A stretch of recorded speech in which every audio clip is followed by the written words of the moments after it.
이사야 43장 21절 말씀을 보도록 하겠습니다. 구약 성경은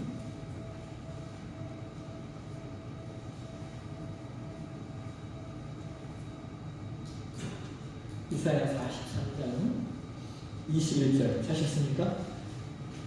여기 산목소리 같이 공부하겠습니다.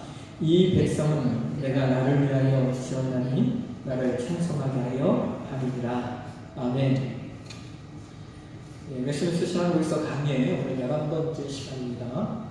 제3장 하나님의 영원하신 작정에 대하여 오늘 2절부터 5절까지 내용들을 좀 살펴보도록 하겠습니다.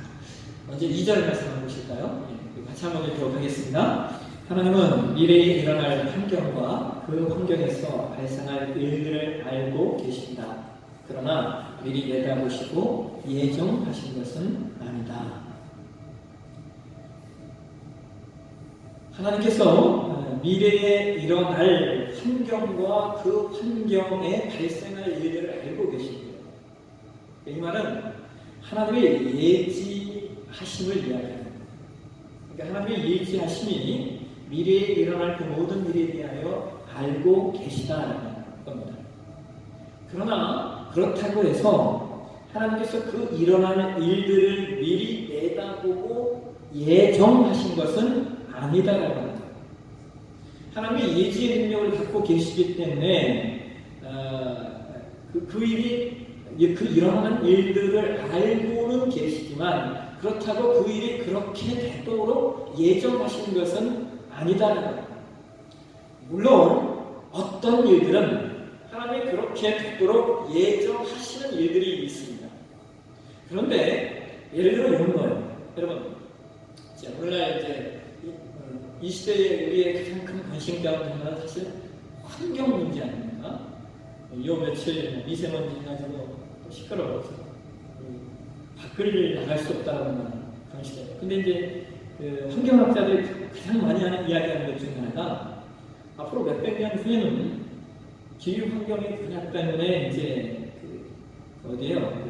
빙하가 녹아서 아마 대도시가 이렇게 잠기게 될 것이다. 그런 얘기들을 합니다. 소리 좀 꺼주세요. 삑삑 소리가 실려 있어서.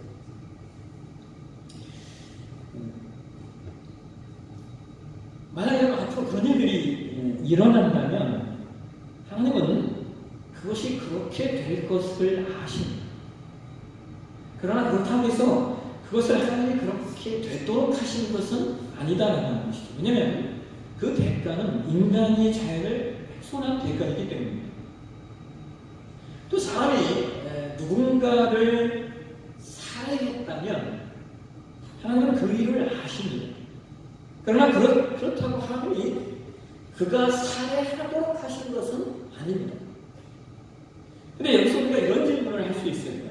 어떤 질문이냐면 하나님, 그 살해하려는 사람에게 살해당하는 사람을 하나님이 왜 보호하시지 않았습니까? 왜 그냥 놓아두셨습니까? 이런 질문을 할 수 있을 거예요.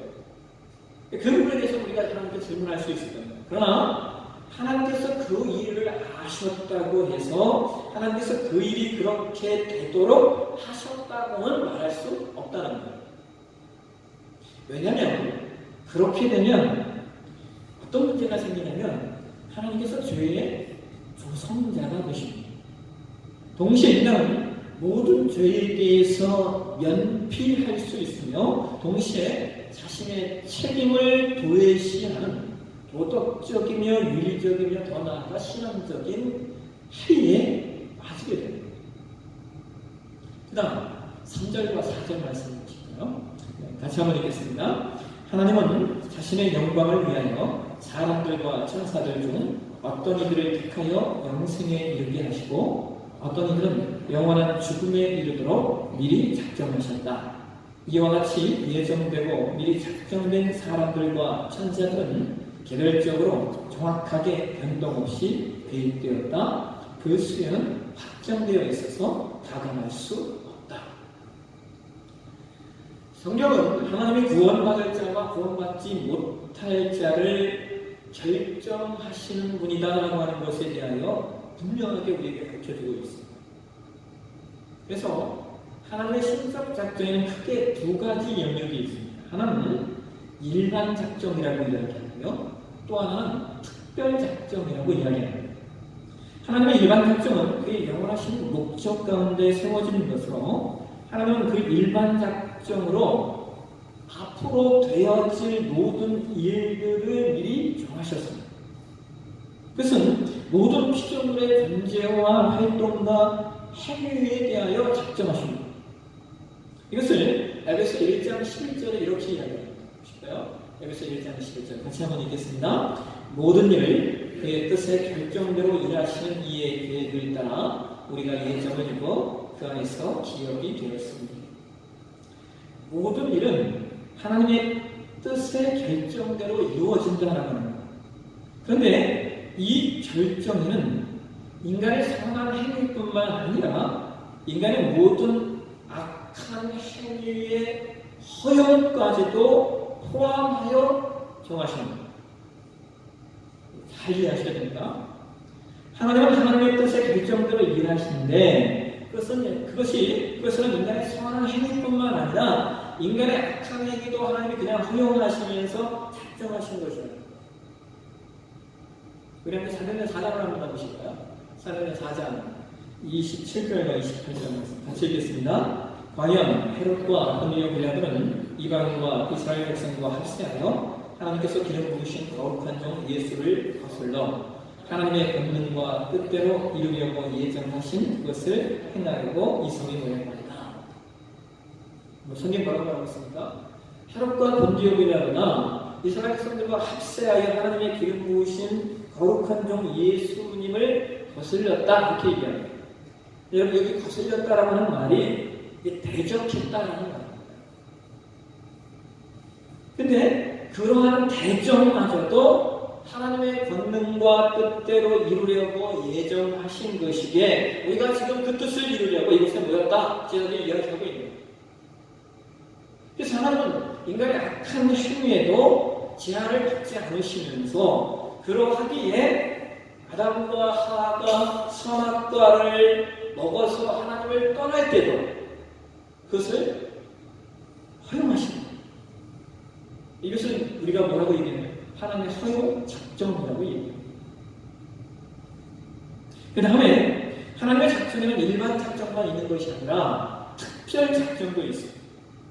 특별 작정은 천사와 인간에 대한 작정을 이제 말하는 것입니다. 여러분, 천사도 하나님께서 종으로 쓴 천사가 있는가 하면 반면에 타락한 천사가 있지 않습니까? 이것처럼 인간 구원에 있어서도 구원은 선택과 더불어서 유기가 있다는 거예요. 여기서 유기라는 말은 그냥 내버려 둔다. 여러분 그냥 내버려 두면 어떻게 되겠습니까? 구원을 받지 못하죠. 그러니까 내버려 두면 그 존재들은 지옥에 가는 겁니다. 하나님은 자신의 영광을 위하여서 사람들과 천사들 중에 어떤 이들은 택하여 영생에 이르게 하시고 어떤 이들은 영원한 죽음에 이르도록 그냥 놓아두시기로 작정하셨습니다. 이것을 성경은 이렇게 말합니다. 에베소 1장 4절에서 6절까지 말씀해 보실까요? 같이 한번 읽겠습니다. 그 창세전에 그리스도 안에서 우리를 택하사 우리로 사랑 안에서 그 앞에 거룩하고 흠이 없게 하시려고 그 기쁘신 뜻대로 우리를 예정하사 예수 그리스도로 말미암아 자기 아들들이 되게 하셨으니 이는 그가 사랑하시는 자 안에서 우리에게 거둬주시는가 그의 은혜의 영광을 찬송하게 하는 것이라. 자, 여러분 보세요. 하나님께서 창세전에 누군가를 택하시고 누군가를 예정하셨다면 이 말에는 어떤 의미가 내포되는 거예요? 상대적으로 창세전에 누군가를 택하지 않으시고 예정하지 않으셨다는 의미가 내포되어 있는 거예요. 그러니까 이것은 하나님께서 유기하시기로 작정한 존재들이 있다는 거예요. 그러면 여러분이 이제 이런 얘기 들으면 퍼뜩 속에서 어떤 생각이 막 올라옵니까? 이런 생각이 오거든요. 하나님 불공평한 거 아닙니까? 왜 어떤 사람은 유기하시기로 작정하셨나요? 그러면서 어떤 이들은 그러죠. 나는 그렇게 불공평한 하나님은 믿지 않겠다. 실제로 저는 그런 얘기를 들은 적이 있어요. 누구는 선택하고 누구는 유기하시기로 작정하셨다는 그것만큼 불공평한 그게 무슨 하나님이냐? 하시는 말을 하는 분을 들어본 적이 있어요. 여러분, 왜 하나님이 어떤 사람을 택하시고 어떤 사람을 택하지 않으시기로 하셨을까요? 그건 저도 모르겠어요. 제가 그것을 어떻게 알겠어요? 분명한 건 성경이 그 이야기를 하고 있다는 거예요. 그리고 더 분명한 것은 다 예수를 믿는 것은 또한 역시 아니라는 것이죠.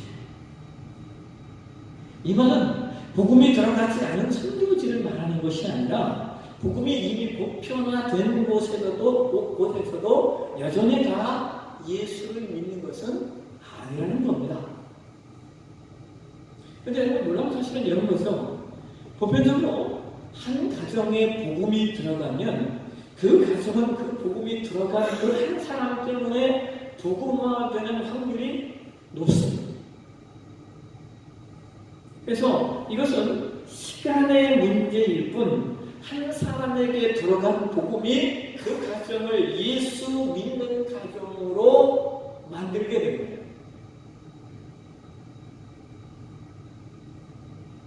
근데 문제는 이거예요. 왜 어떤 사람은 선택해가지고 예정을 했는데 어떤 사람들은 안 하셨는가? 여러분, 인간은 그러한 문제를 제기할 자격이 없습니다. 왜냐하면 인간권에 있어서 인간은 어떤 주권도 가지고 있지 않기 때문이죠. 인간권에 있어서의 주권은 오직 하나님만이 가지고 계십니다. 그래서 누구를 선택하느냐 하는 것은 하나님의 생각이며 하나님의 결정이십니다. 거기에 대해서 왜 나를 선택하지 않았냐, 왜 나를 선택했냐 말할 수가 없다는 거예요. 여러분, 예를 들어 이런 거죠.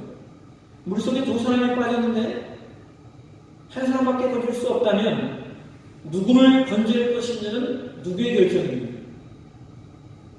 물에 빠진 사람의 결정입니까? 아니죠. 건지려고 하는 사람이 선택하는 겁니다. 그리고 거기에 대해서 뭐라고 말할 수 있는 게 없습니다. 물에 빠져있는 사람은 왜 나를 선택하느냐고 할 이야기가 없습니다. 그래서 여러분, 예수 안 믿는 사람들은요 근본적으로 구원에 관심이 없습니다. 그거 자체를 생각하지 않는다니까요. 만약 그것에 대해 관심이 있는 사람이면요 예수를 안 믿는, 지금은 안 믿고 있다 할지라도 그것에 관심이 있는 사람이라면 그 사람은 오히려 가능성이 있습니다. 구원의 문제, 인간의 내생 문제에 어떤 존재론적 관심이 있다면 그 사람은 오히려 가능성이 있습니다. 근데 세상 사람들은 내세와 구원에 관해서 전혀 관심, 생각조차 않고 삽니다. 그래서 건짐받은 사람은 다만 선택받은 것에 대하여 감사할 것밖에 없습니다. 왜 그 사람은 건지지 않습니까? 라고 항변할 수 없습니다.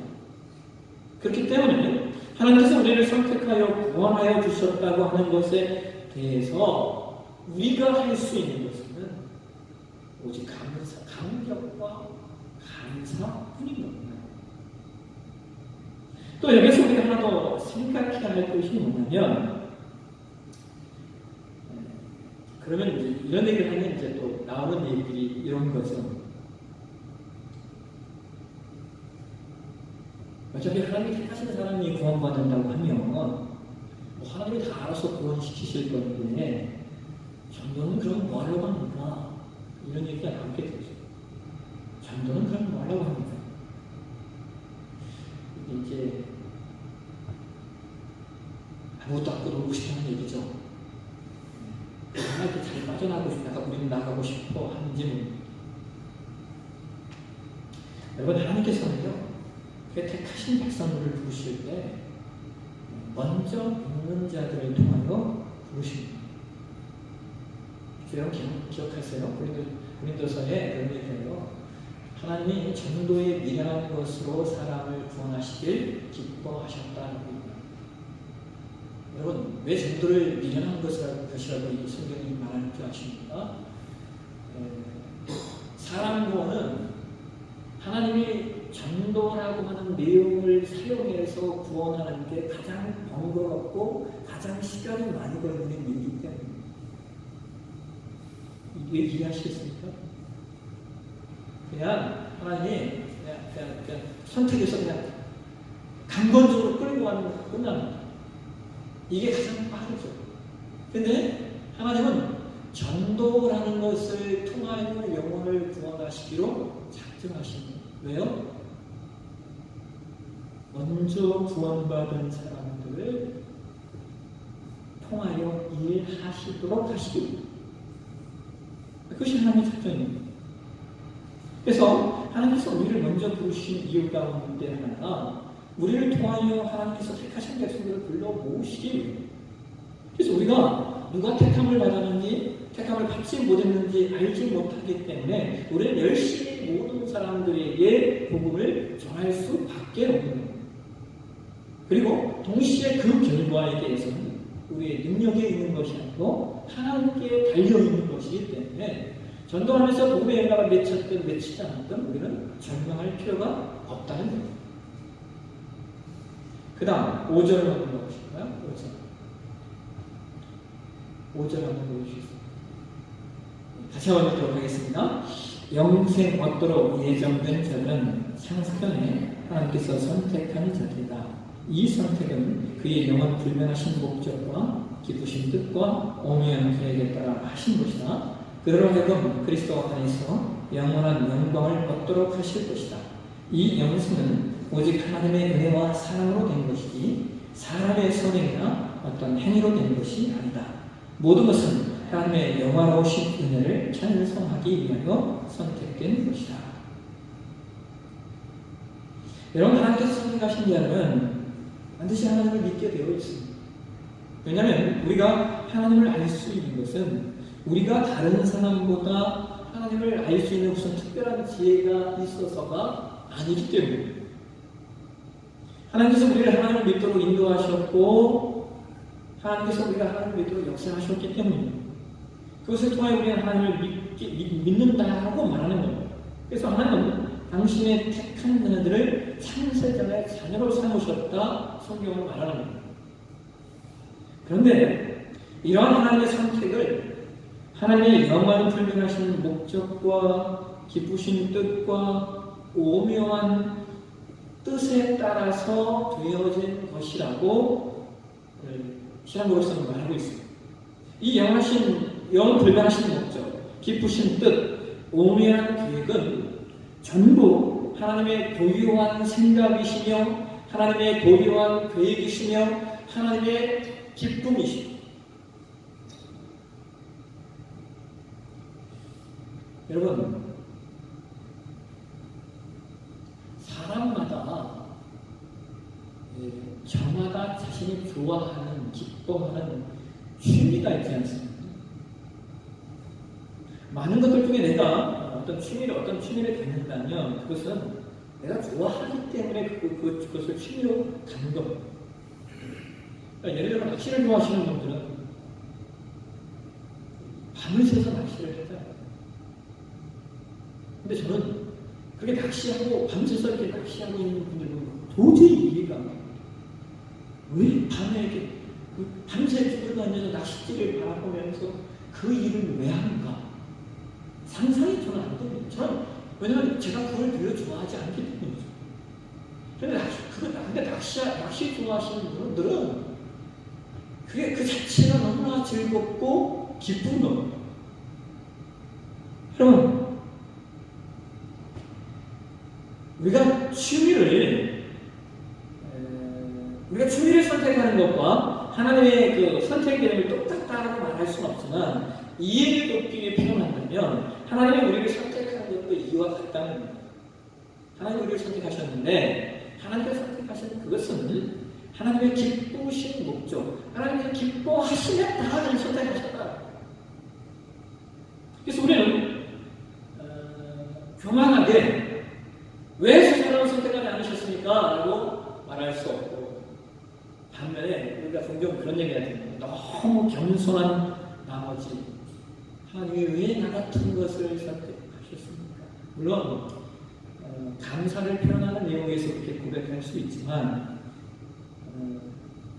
하나님 왜 나 같은 것을 선택하셨습니까? 라고도 어떤 면에서 말할 필요도 없습니다. 왜냐하면 그것은 내가 말할 수 있는 것이 아니고 하나님의 고유한 권한이기 때문에. 그렇기 때문에 우리가 말할 수 있는 것은 이것밖에 없어요. 내가 선택받고 내가 구원받은 것은 내 안에 일어난 사건이에요. 내가 어떻게 구원받았을까? 왜 구원받았을까? 이건 내가 생각할 필요가 아무것도 없다. 이미 이루어진 일에 대하여 내가 그걸 고민할 필요가 뭐가 있겠어요? 그냥 우리가 고민해야 될 게 있어요. 그러면 이제 어떻게 살 것인가? 이 부분이죠. 하나님께서 나의 구원을 이루셨다면 내가 구원받은 이후에 그럼 나는 구원받은 자로서 이 땅을 나에게 허락하신 삶의 여정을 내가 어떻게 살 것인가? 이것만 우리가 고민하는 거예요. 그런데 그 고민은 뭐예요? 우리가 뭘 찾아야 됩니까? 나를 선택하신 하나님의 목적, 나를 구원하신 하나님의 오묘하신 계획, 우리가 그것을 찾고 그것을 발견함으로써 우리 신앙의 영유를, 신앙의 여정을 영유해 가야 합니다. 여러분, 우리가 이것을 찾지 못하면 어떤 문제가 생기냐면요, 우리가 하는 신앙생활이 자칫 하나님의 목적과 하나님의 영광을 위해서가 아니라 자칫 나의 목적과 나의 영광을 위해서 하는 그런 신앙으로 전락하게 됩니다. 근데 여러분, 이러한 신앙은 우리가 엄밀히 말하면 이건 기독교 신앙이 아닙니다. 여러분, 이런 신앙은 사실상 무속적 신앙과 별반 다른 게 아무것도 없어요. 여러분, 무속 신앙은 그 신이 어떤 존재인가 하나도 중요하지 않습니다. 다만 그 신이 나에게 뭘 해줄 것인가에만 관심이 있어요. 근데 기독교 신앙은 그런 게 아니에요. 하나님이 어떤 분이신가, 하나님이 어떤 존재이신가를 알고 발견하고 그 속에서 그럼 나를 부르신 하나님의 목적이 무엇인가를 찾아가는 것이 기독교 신앙의 내용입니다. 그래서 신앙의 근본은, 기독교 신앙의 근본은 그 시작이 언제나 은혜에서 시작해요. 은혜. 내가 단순히 무언가를 얻기 위하여 또 뭔가를 하기 위하여 뭔가를 하는 그런 신앙이 아니라는 거예요. 물론 하나님께 헌신하고 하나님의 나라를 위해 애쓰고 수고하면 하나님께서 하나님 나라의 존귀한 것들로 우리의 삶에 허락하실 거예요. 그런데 그것마저도 우리가 은혜 받은 존재라는 전제가 없다면 그 모든 것들은 다 무속신앙으로 전락하게 됩니다. 그렇기 때문에 우리가 헌신하고 희생하고 하나님의 뜻대로 살고 몸부림치는 것은 우리가 은혜로 구원받은 자로 이 땅을 존재하고 있기 때문에, 그리고 더 나아가서 내가 은혜로 구원받은 존재임을 명확히 하게 되면 내 삶이 자연스럽게 나를 택하시고 예정하신 이의 궁극적인 목적을 전제로 사는 존재예요. 이것이 신자의 정체성입니다.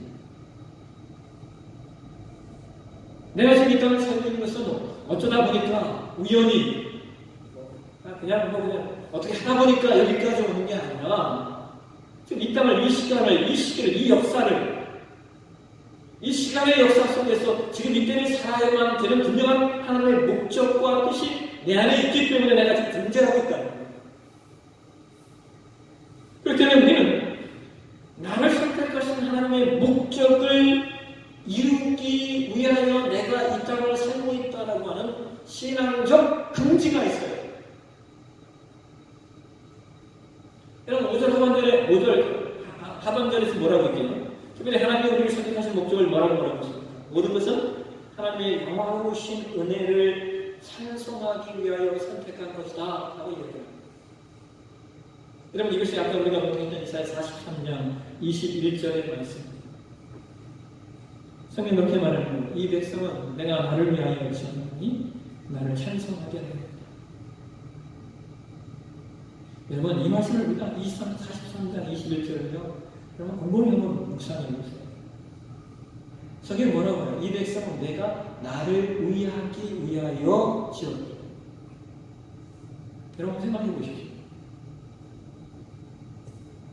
인간이 하나님을 위하면 뭘 위할 수 있겠어요? 그렇지 않습니까? 인간이 하나님을 위하여 뭘 할 수 있는 존재입니까? 아니, 전능하신 하나님, 전지하신 하나님이 인간이 하나님을 위하여 뭔가를 해줄 게 뭐가 필요하시겠냐고.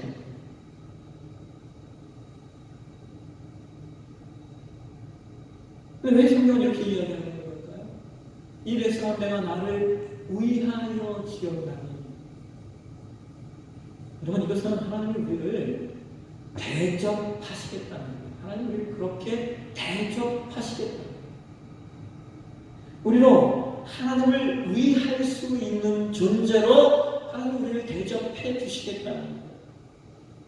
하나님을 찬송하고 하나님께 기도하고 하나님을 예배할 수 있는 존재로 우리를 그렇게 대접해 주시겠다는 거예요. 왜요? 하나님의 뜻이, 하나님의 언약이, 하나님의 선택이, 하나님의 예정하심이 그렇게 우리를 세워주셨기 때문에. 그래서 오늘 저와 여러분이 우리의 존재 이유와 존재 목적과 우리의 정체성이 무엇입니까? 우리는 하나님을 예배하는 예배자, 하나님의 영광을 선포하는 마음으로 부름받고 있고 하나님이 그렇게 우리를 지금 우리를 세우셨습니다. 이 긍지, 이 은혜를 놓치지 않고 살아가는 것이 신자의 아이덴티티, 정체성이라는 사실을 기억하시면서 긍지를 가지고 오늘 살아가는 저와 여러분의 신앙이 되시기를 주의 이름으로 축원합니다. 기도하겠습니다. 하나님, 오늘 내가 누구인가, 내가 어떤 존재인가를 여러분 치지 않으시길 도와주십시오.